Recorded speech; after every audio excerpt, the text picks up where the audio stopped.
Okay, so till now what we have covered is the meaning of capital budgeting, which is the investment decision of the firm to invest in long-term assets which have a direct impact on the earning capacity and the competitiveness of the firm. Now, capital budgeting decisions become tricky for the firm because they involve forecast for the future, which might not turn out to be 100% of what is predicted. Okay. Now, capital budgeting decisions are also very crucial because your competitive advantage in the market vis-a-vis your invest competitors is actually decided by the capital budgeting decisions, because purchase of a new machine, entering a new market, or launching a new product, all these decisions can be make break decision for the firm. Once these decisions are taken, there is a huge outlay of funds involved. They involve huge funds and they are irreversible decisions. You cannot reverse them back. So, because of all these factors, these decisions become very crucial and they are actually difficult to take because you are making a forecast for the future. So, purchasing a machine today, it will have a life of say 3 or 4 years, and you have to decide whether it is worthwhile to purchase the machine or not. Or as we have seen, we have covered replacement questions. So there's a machine in operating situation and you are planning on replacing that machine. Is it worthwhile? Is the new investment worthwhile for your business? Such kind of decisions are made under the capital budgeting domain of financial management. Now, there are a number of techniques which we are using for capital budgeting. To recap, there are two types of broad techniques. One are the traditional techniques and the other are the modern or discounted cash flow techniques. Okay? Discounted cash flow techniques. Now, under traditional, we have done the payback period,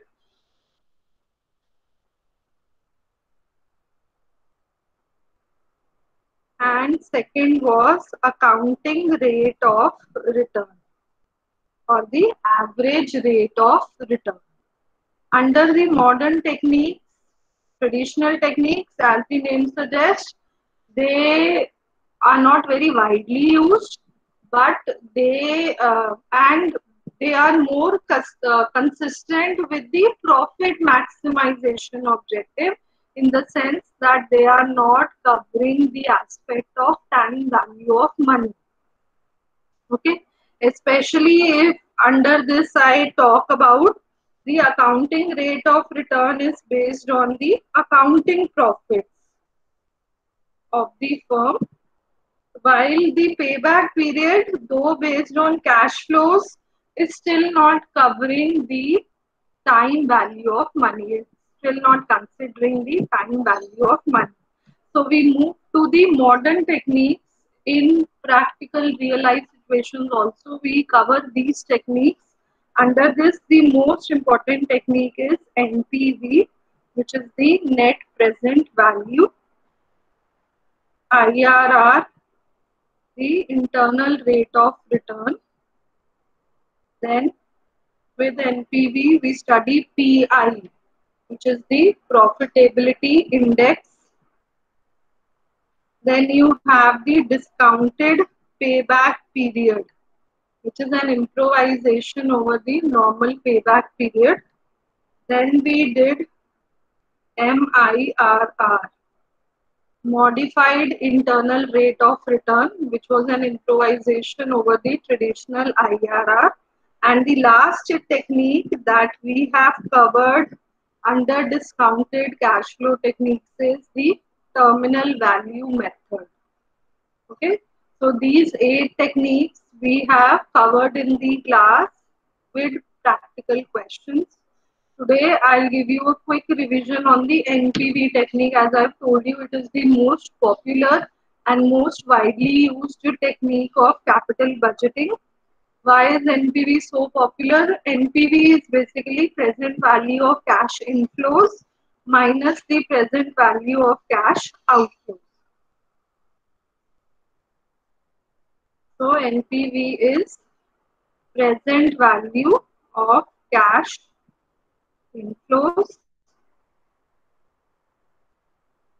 minus present value of all the cash outflows related to a project.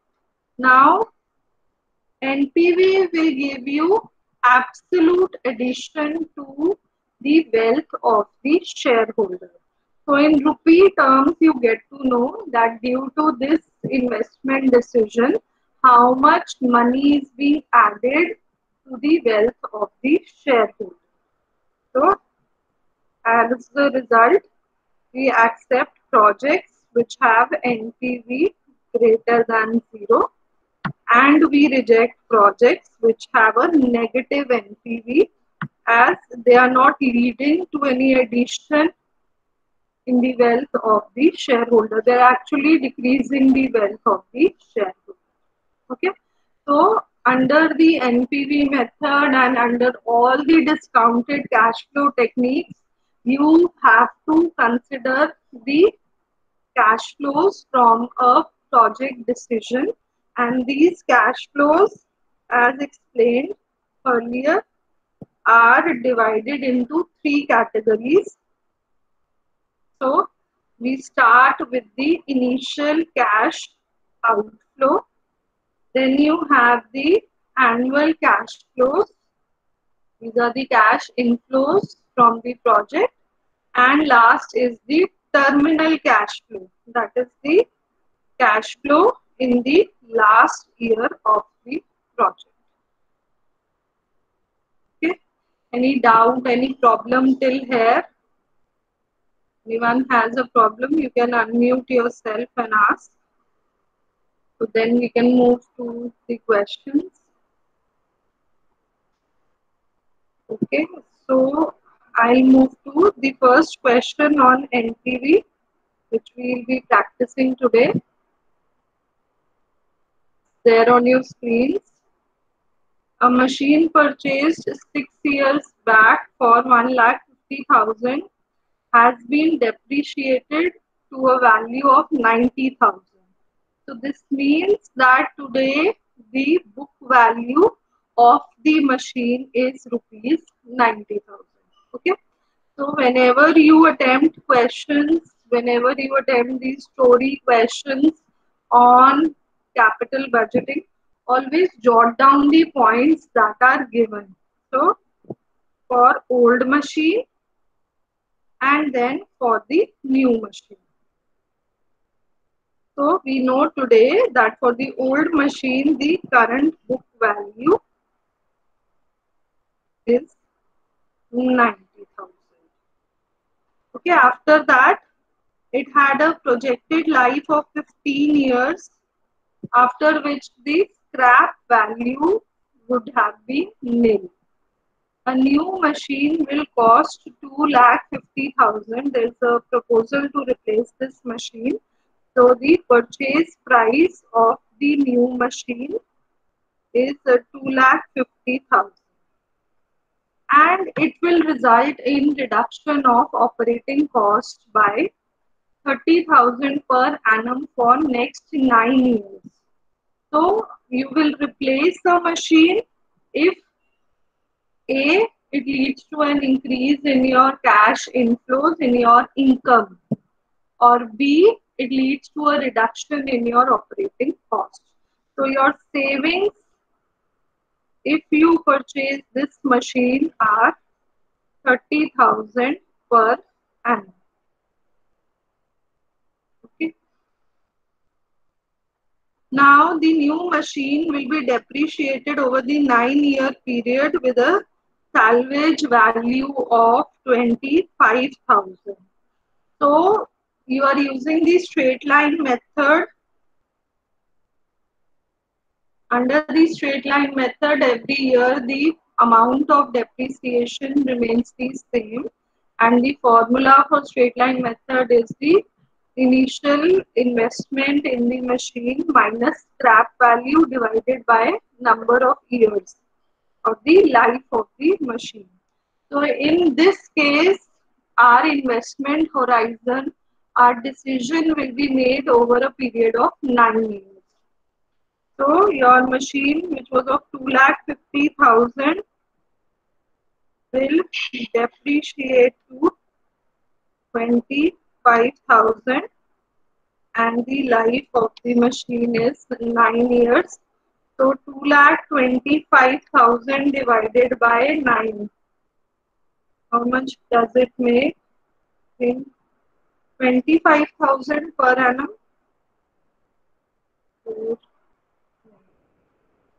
Not 25. What is the value, exact value coming to? 2,000.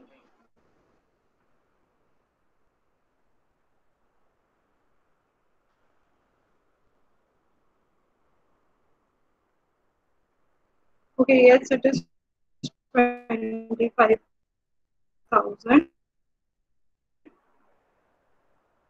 per annum. Okay, this is new machine. Now, apart from this, you are given that the existing machine can be replaced given the tax rate applicable is 30%, cost of capital is 10%. So in this question, you are not required to calculate the capital gain, profit or loss. So let's start with the question. Step 1 is calculation of the initial cash outflow. Please start everyone with the question.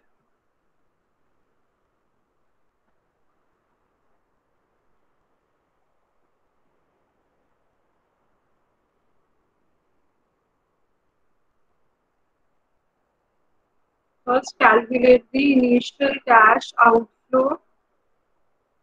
Start attempting, then I'll help you with the question. Please start attempting.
So in our case, we have the purchase price of the new machine as 2,50,000 and the scrap value of old machine as 50,000. So your initial cash outflow comes to 2 lakh rupees.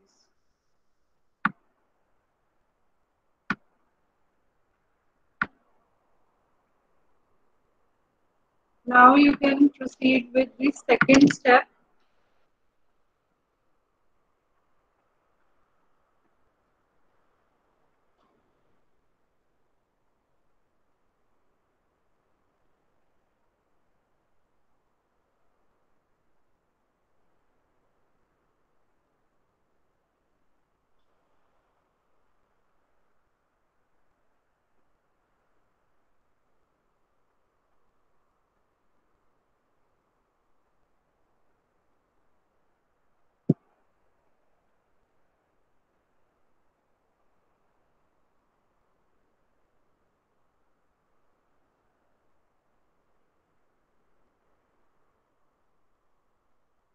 Yes. Has anyone calculated the annual cash flows?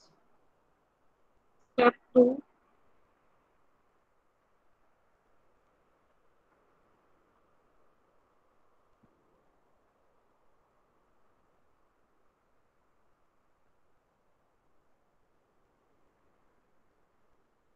28,500. Yes. What about others?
Seems the others are not solving the question. Should I start asking you people to put your registers before the screen? So that way, I think you will solve fast.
So the depreciation on the old machine is 10,000 per annum, and on the new machine is 25,000 per annum, which makes the incremental depreciation as 15,000.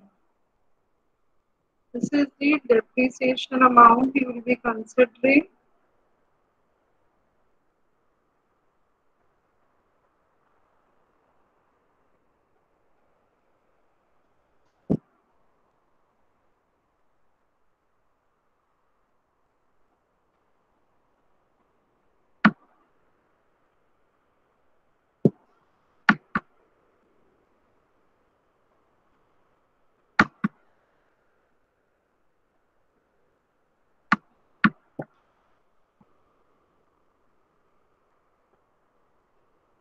For 10,500.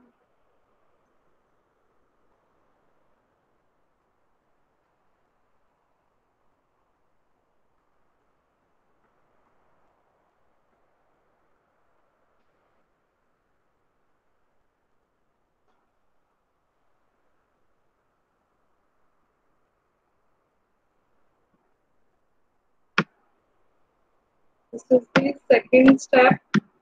Manam, you solved, you're getting a negative NPV. Let me check. Yes, correct. You are getting a negative NPV. Step 3 will be the terminal cash flow.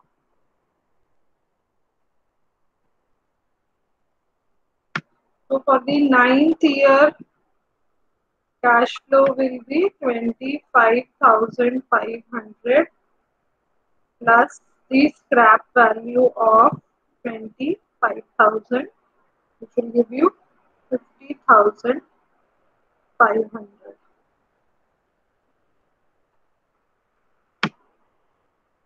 So now you are just required to put in these values in the NPV formula.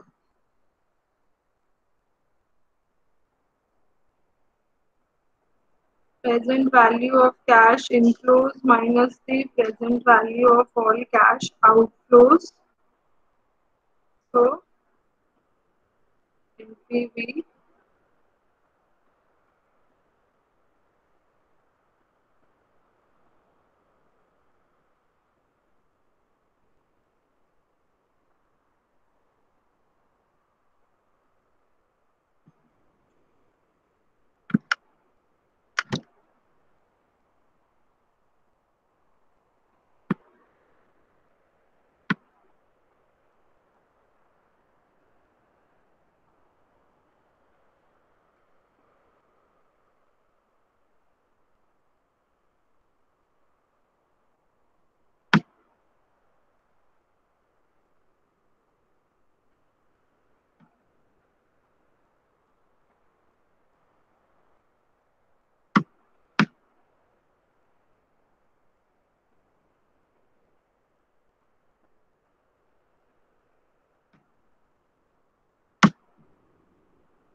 So since the cash flows for 8 years are equal, you will use the PVAF table when calculating the present value of cash inflows for the first 8 years, and last year cash inflow is a single cash flow, so we use the PVF table 10% for the ninth year.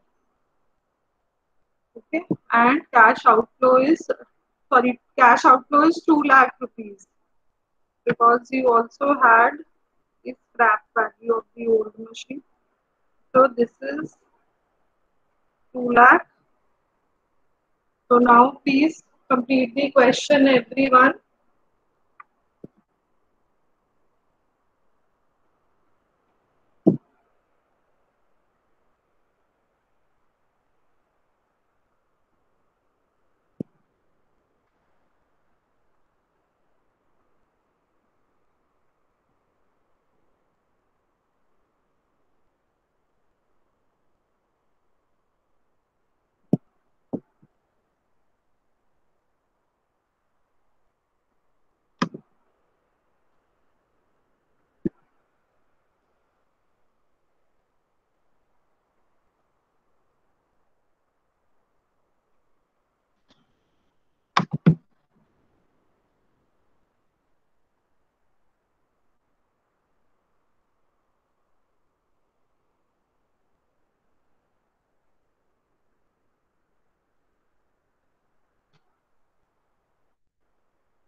So I hope everyone is getting this answer.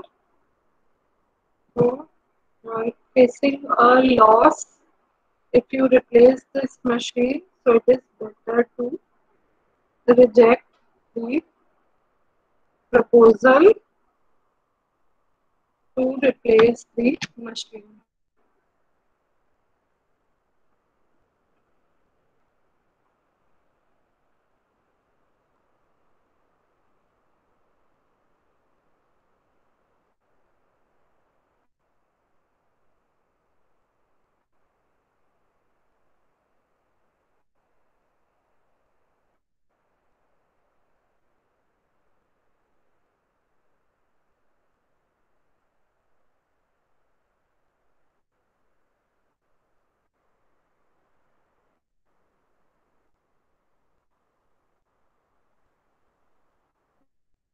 Okay, so let's move further.